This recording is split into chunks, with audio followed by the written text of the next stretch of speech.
Such things are natural. You've been tested physically and mentally. Furthermore, you've triumphed over your opponent. That much is certain. Your friends did not give their lives in vain. In the end, Bestia's death made a greater difference than any of the lives he's ever taken. I never thought he would offer up his life. Cineros really changed him. Lurko will certainly be exiled, or even executed. The Senate doesn't have a high opinion of traitors. Obviously, you will have to testify. I know.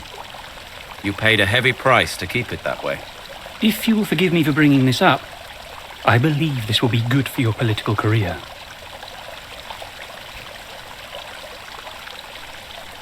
That is for you to decide, of course. But you should know that politics is just war under a different name.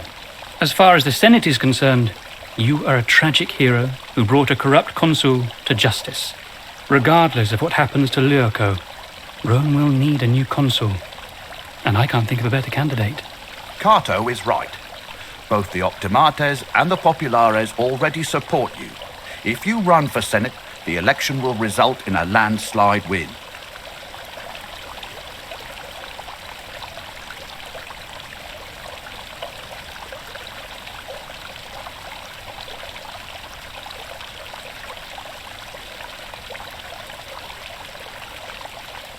Truly, you are an interesting person. Very well, I respect your wish.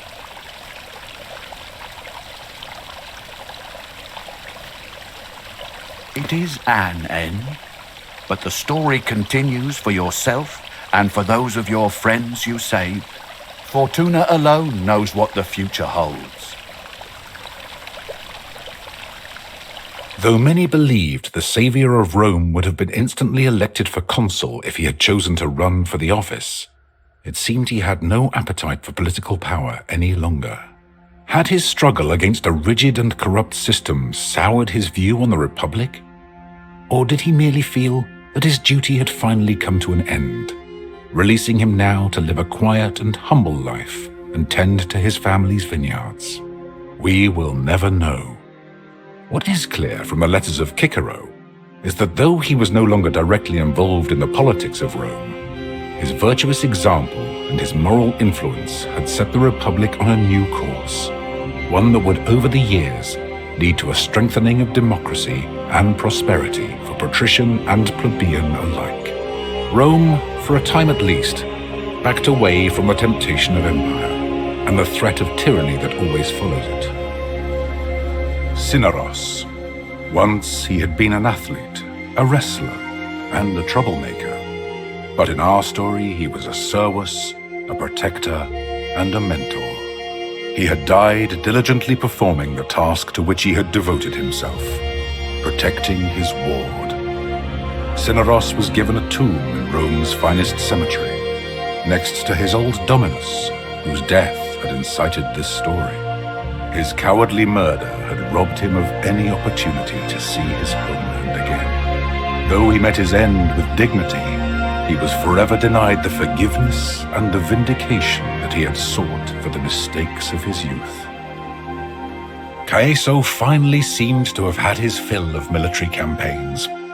Together with Lucia and their daughter, he settled down in Rome. Though their relationship was distant at first, the shared love they felt for their daughter soon brought them close, and eventually they had many more children together.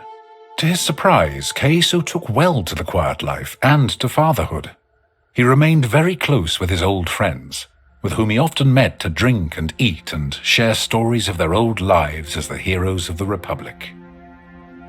Callida had been redeemed in the eyes of the law, and so she was able to stay in Rome and remain close to her friends. She settled into her new life surprisingly well, now that she was able to live it on her own terms. She was not in any great hurry to find a husband. Instead, she worked with her brother Aulus, who she forgave for not standing up to their parents. And with her talent for subterfuge and cunning, their family business thrived. Had Bestia given up hope of finding his sister again? With his death at Lurko's hands, at least, any remaining hope died with him.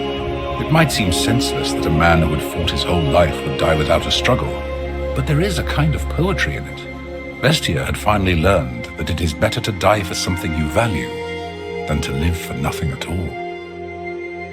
Deianira stayed by her beloved's side, enjoying the life of luxury that Roman society could afford. Though she would never feel quite at home in Rome, it seemed nothing could trouble her as long as they had each other. Eventually, they did make the journey to Scherthia together, where she reconnected with her family. Claudiana lived for many more years. She had many friends in Rome, and her life was peaceful and comfortable until her final days. On her deathbed, she revealed that she had once been very close indeed with Lucullus, and that indeed the true family name of her children was Liciniia. Cato remained an important figure in Roman politics, grudgingly respected even by those among the population who desired change. He remained a defender of the patrician class, a shield against the pandering and opportunism of more populist voices. He himself was elected consul twice throughout his life, and his years in the position were generally favorably regarded. Cicero served one more year as consul before his retirement. In his old days, he lived a quiet life on a farm in Sicily, where he was greatly beloved by the people for his time as quaestor. He continued to write many books on politics and law.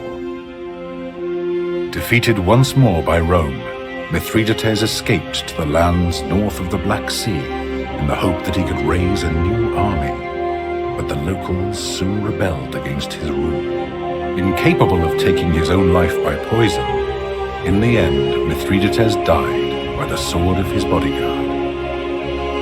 With Zenobia in charge of Musia, it became once more a peaceful part of the Roman province of Asia Minor. With her focus on trade and strong ties to the neighboring regions, her people enjoyed a period of great prosperity.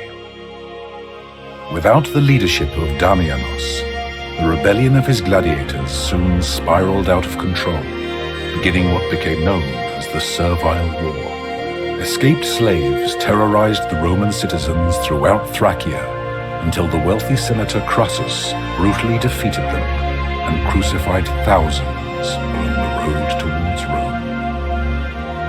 Nunia's death sent Nazarmanes spiraling into a fractious conflict as greedy elders from minor tribes attempted to fill the void her passing had left behind. Though Queen Cleopatra attempted to bring the region under control, her attentions were too divided, the conflict too great for her to manage.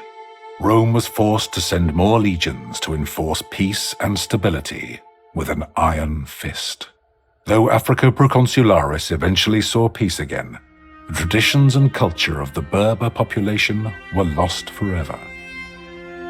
Queen Cleopatra Philopator was, from the day of her coronation, a greatly beloved Queen of Egypt. Revered and admired by the population, she spent many of her days traveling up and down the Nile to visit her subjects and address their troubles and concerns. Under her rule, Egypt remained a powerful and prosperous nation and a strong ally of Rome. The fruits of the Nile flowed freely to the people of the Republic.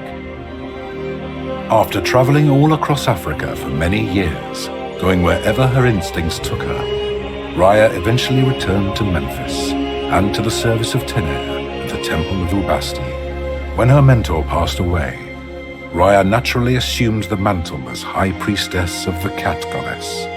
Though the old faith was dwindling, she was greatly beloved by many, and her temple prospered, always home to many, many, many cats. With Dioteuchus once more assuming rulership of the Aedui, the tribe maintained a strong alliance with Rome, and through it, they greatly prospered. With the aid of the Aedui, Gallia slowly unified under Roman rule, and civilization soon began to creep into those lands in the form of paved roads, aqueducts, and fortified Roman towns. In his old age, did the Druid ever regret hastening the absorption and suppression of his own faith and culture?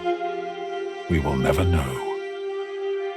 The defeat and death of Vercingetorix had reduced the once mighty Awerni tribe to a myriad bickering chieftains.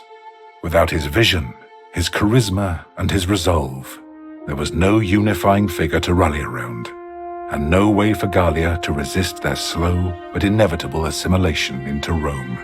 Perhaps if Vercingetorix had lived, some of their culture or religion might have survived in some form. But surely they must be grateful that civilization at last was brought to their lands. In this work, I have done my best to recount the history of this fascinating period, truthfully and accurately. As I have scoured the sources and spoken to many who claimed to have heard the story from someone who was there at the time, one thing that has stood out to me is the pivotal moments along the way where our story could have turned out very differently. In his darkest moods, the savior of Rome must have wondered if there was anything he could have done differently to save his friends. Perhaps if he had struck down Vitellius Lurco on that stage, or if he had gone so far as to bring his legion across the Rubicon, none of his companions would have had to die. But for those of us left to live in a peaceful and strong republic, what transpired seems like the best possible outcome. Our republic was saved, and the villain, Vitellius Lurco, was brought to justice.